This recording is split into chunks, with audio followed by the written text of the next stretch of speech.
Esse é mais um corte do HoraCast. E se você quiser assistir a esse episódio completo, é só clicar no izinho aqui no canto. Esperamos que você curta. E tem uma coisa também que você falou agora há pouco de empresas familiares. Eu vi que pelo IBGE, até 90% das empresas no Brasil tem um perfil familiar. E Perfeito. eu adoro um caso de família, né? Adoro histórias de família. A família briga, se ama, é tudo junto. Quando uma empresa é familiar, um quadro societário, entre parentes, seja pai, filho, cunhado, seja lá quem for, como que você consegue dividir essa coisa pessoal, íntima do business, do negócio? O que você vê assim quando você vai tratar com alguma empresa familiar? O que você vê de história mais recorrente, de problemas, de dores que essas empresas têm? No sentido de governança, primeiro. Eu vou dar um passinho para trás para Uhum, poder dialogar sobre isso, porque esse é um tema que é a minha paixão, né? Então, toda vez que a gente traz a governança familiar como um aspecto de colocar o centro mesmo da questão para a gente poder analisar, existem algumas premissas que são importantes e que a gente precisa respeitar. A primeira é que cada família é única. Então, junto do aspecto de cada família trazer essa unicidade e a gente entender que não existe família igual a uma outra família, muito mais do que o aspecto técnico que está envolvido, existe uma lógica por trás disso tudo que são as emoções. Então, quando a gente traz a emoção para dentro dessa discussão, é ainda muito mais sensível. E a gente vê no mercado que muita gente quer trazer e se envolver, enveredar no mundo da governança familiar, mas não respeita o aspecto das emoções. E a gente sabe que quando a gente, por exemplo, a gente se envolve dentro dessa estrutura, a gente vai ter a propriedade, que está ligada aos aspectos muito do que a família tem, do que a família possui enquanto acionista. A gente tem os negócios da família, a gente tem a empresa, então tem essas vertentes que vão circulando, né? Que é o uhum. modelo dos círculos da governança familiar.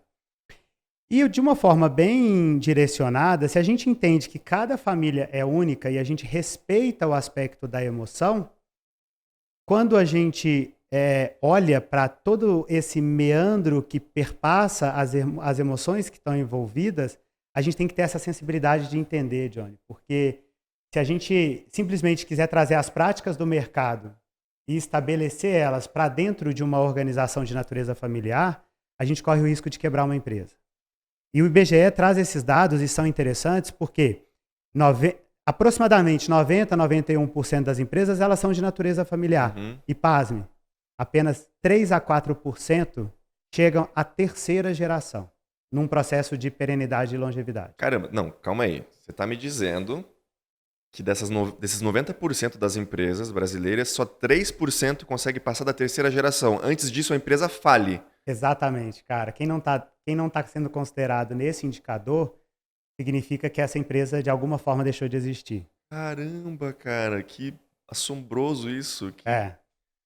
uau. E aí que vem a beleza da gente entender como é que, no aspecto da governança familiar, a gente entende que, na medida que a gente entra para dentro de uma família, olha o que eu vou te falar, Johnny, na medida que a gente entra para dentro de uma família, a gente tem que pedir licença para poder, de uma forma muito respeitosa, entender como é que as emoções daquelas famílias estão estabelecidas, como é que as relações elas acontecem, como é que o processo de desenvolvimento entre patriarca, matriarca, que já vem de antepassados carregando toda essa Uhum. estrutura no desenvolvimento da família, ele é passado e ele é transmitido no processo de educação. Poxa, então você, além de saber, de ter a parte técnica da governança, você tem que ter uma sensibilidade incrível e uma paciência enorme para saber mapear a família, entender esse tipo único que a família é, para daí você poder olhar para a empresa também. Então, primeiro você tem que olhar para os laços, é isso? Como é que funciona isso, cara? Porque, poxa, tem que estar com a terapia em dia, né?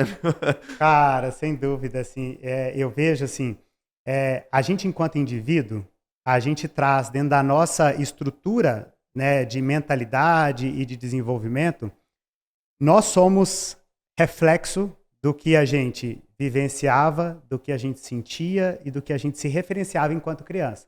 Sim. Então, trazendo essa construção dos níveis de consciência do ser humano, Uhum. sobre o aspecto do indivíduo. Entendendo que o indivíduo ele é único, as relações com que o indivíduo estabelece, ela passa, e aí eu vou usar um pouquinho da teoria integral, que é super importante para a gente poder Uhum. embasar, ela passa sobre 4 importantes quadrantes, tá? Para poder sustentar um pouco essa construção aqui com você. O primeiro quadrante ele está ligado ao eu individual. É a forma como as minhas emoções, os meus aspectos internos, a minha forma de ver o mundo, ela está conectada no meu interior, nos meus níveis de consciência e no grau de complexidade que está envolvido por trás disso. A segunda é a forma como o meu eu se relaciona no contexto onde eu estou, no aspecto cultural, né? Então, imagina, se eu saio do meu nível de consciência, do meu nível individual, eu entro no meu aspecto familiar, no âmbito da minha família Uhum. e da forma como eu me relaciono. E aí eu me comporto de alguma forma. E aí eu saio para o aspecto do coletivo. E como o meu comportamento, ele se reverbera no aspecto coletivo. E por último, que geralmente é onde está todo mundo focalizando e olhando apenas sobre esse aspecto, é o aspecto do sistema, que está ligado aonde as organizações estão, sobre esse aspecto do coletivo na sua forma mais ampla, sabe?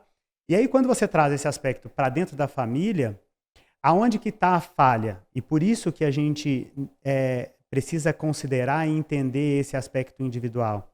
Está muito sobre a forma de chegar e colocar uma caixa e tentar moldar nesta caixa esses aspectos que estão ligados aos relacionamentos, aos aspectos individuais, aos aspectos coletivos, e que não é possível fazer isso. É igual quando a gente fala na PNL do mapa e do território. É tipo isso. Uhum. Não adianta você querer chegar com um mapa e esperar que o território esteja igual àquele mapa, porque o território está em constante mudança. E o mapa é só uma projeção do que foi um dia aquilo, ou do que você acha que é.